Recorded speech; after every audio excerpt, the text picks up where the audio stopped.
Our story begins in the dusty streets of ancient Judea, where a young man named Judas first encounters Jesus of Nazareth. Like many others, Judas is drawn to Jesus' charismatic presence and revolutionary teachings. He sees in Jesus a potential leader who could free the Jewish people from Roman oppression and restore the kingdom of Israel to its former glory. Judas, whose surname Iscariot may refer to his hometown of Kerioth, becomes one of Jesus' 12 disciples. He is not just a casual follower but a member of Jesus' inner circle, trusted with important responsibilities. The Gospels tell us that Judas was appointed as the treasurer of the group, responsible for managing their finances and distributing alms to the poor. At first, Judas appears to be a dedicated disciple, traveling with Jesus throughout Galilee and Judea, witnessing miracles, and listening to teachings that would later form the core of Christian doctrine.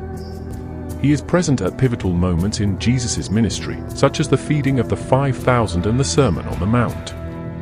To all outward appearances, Judas is as devoted as any of the other disciples. However, beneath this facade of loyalty, a darker motivation begins to take root in Judas's heart. The Gospel of John provides us with a glimpse into Judas's true nature, describing him as a thief who used to help himself to the money in the disciples' common purse. This revelation suggests that Judas's commitment to Jesus may have been tainted by personal greed from the very beginning. As Jesus' ministry progresses, tensions begin to rise. The religious authorities in Jerusalem view Jesus as a threat to their power and the established order. They begin to plot against him, looking for a way to arrest Jesus without causing a riot among his many followers. It's in this charged atmosphere that Judas's pivotal role in the story begins to unfold. The Gospels tell us that Judas approaches the chief priests with an offer to betray Jesus. His motivations for this betrayal have been debated by scholars and theologians for centuries. Was it purely for financial gain? The 30 pieces of silver he was offered, while a significant sum, hardly seems sufficient to explain such a momentous betrayal. Was it disappointment in Jesus' reluctance to lead a political rebellion against Rome? Or was there a more complex interplay of factors at work? Some have suggested that Judas may have been trying to force Jesus' hand, compelling him to use his divine power to overthrow the Romans and establish his kingdom on earth. Others propose that Judas had become disillusioned with Jesus' message of self-sacrifice and spiritual, rather than political, liberation.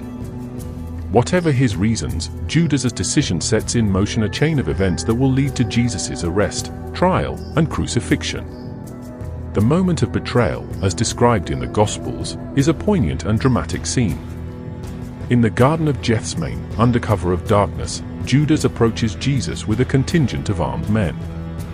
He greets his master with a kiss, a traditional sign of respect and affection now twisted into a signal of betrayal. Jesus' response is filled with sorrow rather than anger. "Judas, are you betraying the Son of Man with a kiss?" With this act, Judas's fate is sealed. The wheels of his betrayal are set in motion, and there's no turning back.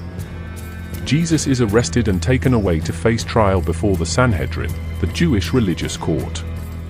As the gravity of his actions begins to sink in, Judas is overcome with remorse. The Gospel of Matthew provides us with a vivid description of Judas's final hours.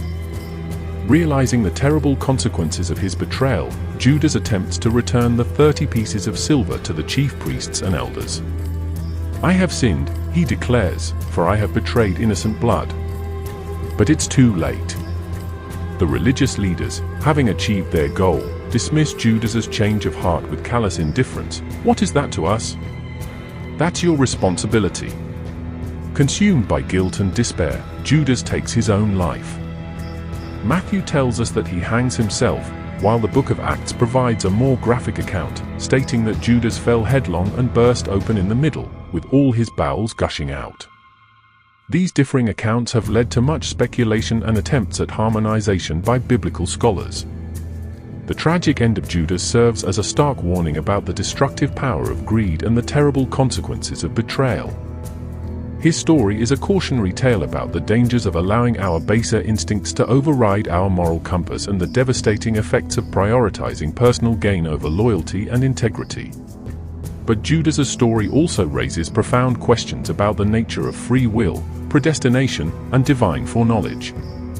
Jesus himself is recorded as saying that his betrayal was foretold in Scripture, leading some to wonder if Judas was merely fulfilling a predetermined role in God's plan for salvation. This perspective has led to centuries of theological debate about Judas's culpability and the extent of his free will in the face of divine prophecy. The figure of Judas has captivated the imagination of artists, writers, and theologians for 2 millennia. He has been portrayed in countless works of art, literature, and film, often as the archetypal traitor, but sometimes in more sympathetic lights. Some depictions present him as a complex, conflicted figure, torn between his loyalty to Jesus and his own desires and ambitions.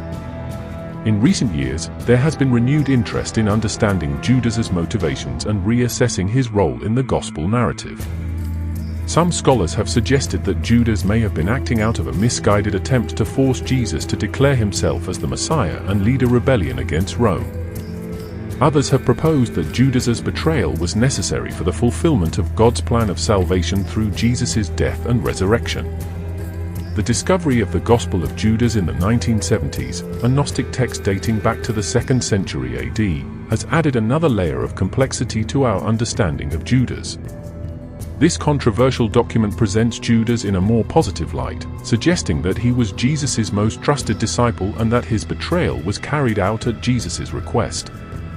While this text is not considered canonical by mainstream Christianity, it has sparked renewed debate about Judas's role and motivations. Regardless of how we interpret Judas's actions, his story serves as a powerful reminder of the human capacity for both good and evil. It challenges us to examine our own motivations and the choices we make in our daily lives. Are we, like Judas, sometimes tempted to betray our principles for personal gain?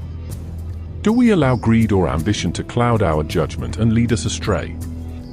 The story of Judas also raises important questions about the nature of forgiveness and redemption.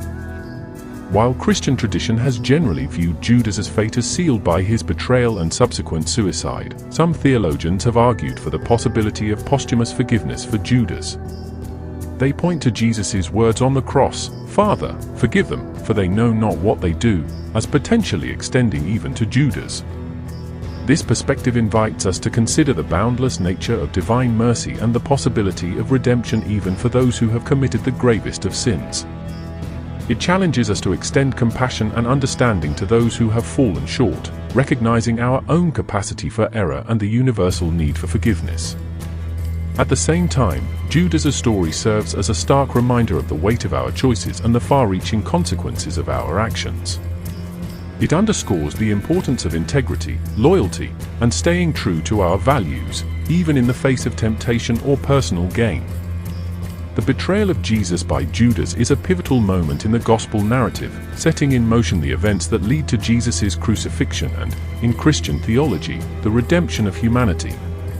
It's a story that continues to resonate with people of all faiths and backgrounds, touching on universal themes of loyalty, betrayal, remorse, and the complex nature of human motivation. As we reflect on Judas's story, we're invited to examine our own lives and choices. How do we handle the temptations of greed and self-interest? How do we balance our personal ambitions with our commitments to others and to our principles? And how do we respond when we fall short, when we betray the trust placed in us or fail to live up to our own ideals? The story of Judas reminds us of the power of choices and their consequences. It illustrates how a series of small compromises can lead to a catastrophic betrayal, and how the pursuit of worldly gain can blind us to the true value of loyalty, friendship, and spiritual integrity. Yet, even in its darkness, Judas's story contains elements of hope. His remorse, though too late to undo his actions, speaks to the human capacity for moral awakening and the recognition of our errors. While Judas's story ends in tragedy, it leaves us with the question, what if he had sought forgiveness instead of giving in to despair? This aspect of Judas's tale invites us to consider the power of forgiveness and redemption in our own lives.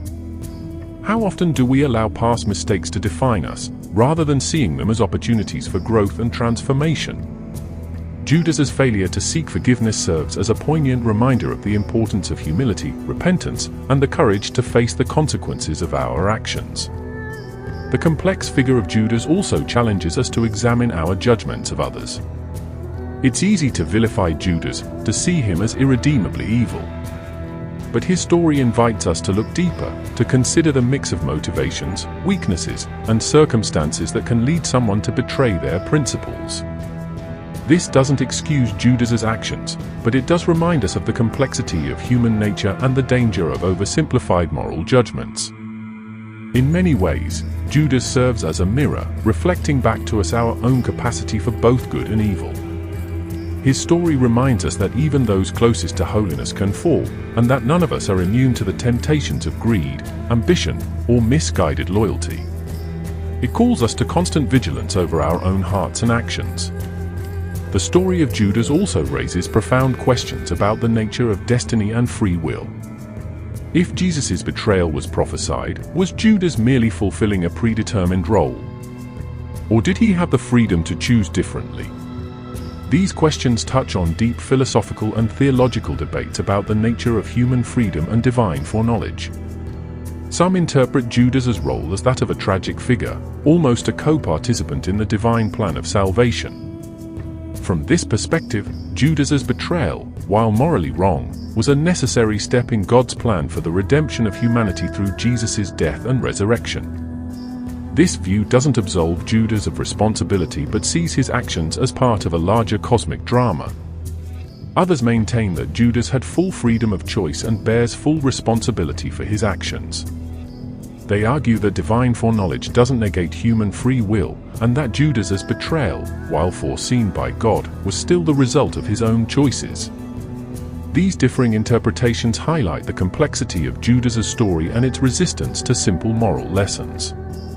It's a narrative that continues to challenge and provoke, inviting us to grapple with difficult questions about morality, free will, and the nature of betrayal. The figure of Judas has also played a significant role in the history of anti-Semitism. Tragically, Judas's actions have sometimes been used as a pretext for persecution of Jewish people, with Judas seen as representative of all Jews. This misuse of the gospel narrative has caused immense harm and runs counter to the message of love and forgiveness at the heart of Jesus' teachings. It's crucial to reject such interpretations and to understand Judas's story in its proper historical and theological context. As we conclude our exploration of Judas Iscariot's story, we are left with a complex tapestry of human frailty, divine purpose, and the enduring power of choice. Judas's tale is more than just a historical account or a religious parable. It's a profound meditation on the human condition, the nature of betrayal, and the terrible consequences of allowing greed and ambition to override our moral compass. Judas Iscariot remains one of the most enigmatic and controversial figures in biblical history. His actions have been debated, analyzed, and reinterpreted for 2 millennia, and will likely continue to fascinate and perplex us for generations to come. His story serves as a powerful reminder of the weight of our choices, the complexity of human motivation, and the tragic consequences that can result when we betray our principles and those who trust us. As we reflect on the story of Judas Iscariot, his greed, his betrayal, and his end, we're invited to consider our own lives. What are the values we hold dear? How do we resist the temptations that might lead us to betray those values? And how do we respond when we fall short, when we betray the trust placed in us or fail to live up to our own ideals? In the end, the story of Judas Iscariot is not just about one man's betrayal 2,000 years ago. It's a timeless exploration of the human heart, a cautionary tale about the dangers of unchecked ambition and greed, and a poignant reminder of the power of choice in shaping our destinies.